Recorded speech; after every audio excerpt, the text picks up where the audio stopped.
একটা দারুণ গল্প বলছি, মন দিয়ে শোনো। একটা ক্লাসরুমে ক্লাস চলছে। সেই ক্লাসরুমের শূন্য থেকে তারা ক্লাস করছে। হঠাৎ করে নয় আটকে একটা জোরে থাপ্পড় মারলো। আট জিজ্ঞেস করলো, এই তুই থাপ্পড় মারলি কেন আমায়?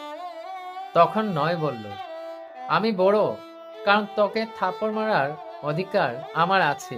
আট বলল, আচ্ছা এরকম ব্যাপার। তো আট সাতকে ঘুরিয়ে একটা জোরে থাপ্পড় মারলো।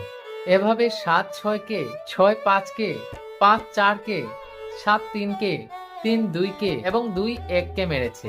এবার শূন্য কি করছে, বলছে আমি তো সব থেকে ছোট, তাহলে আমি এই দূরের পাশের বেঞ্চিতে গিয়ে বসে থাকি। তো শূন্য ক্লাসের একটা কোনায় গিয়ে বসে এইভাবেই চুপ করে বসে রয়েছে। এবার সে তো চুপচাপ বসে আছে। এবার এক গেছে শূন্যের কাছে। শূন্য বলছে, মারবি তো? সে বলছে, না, এক কাজ কর, তুই আমার পাশে এসে দাঁড়িয়ে পড়।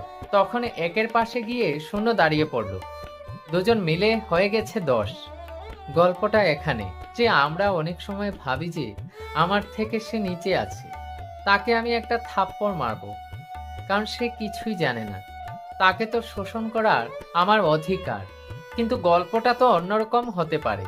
তাহলে তো আমি আরো বড় হয়ে যাই, because unity is strength. So think about it. Thanks for watching. See you soon.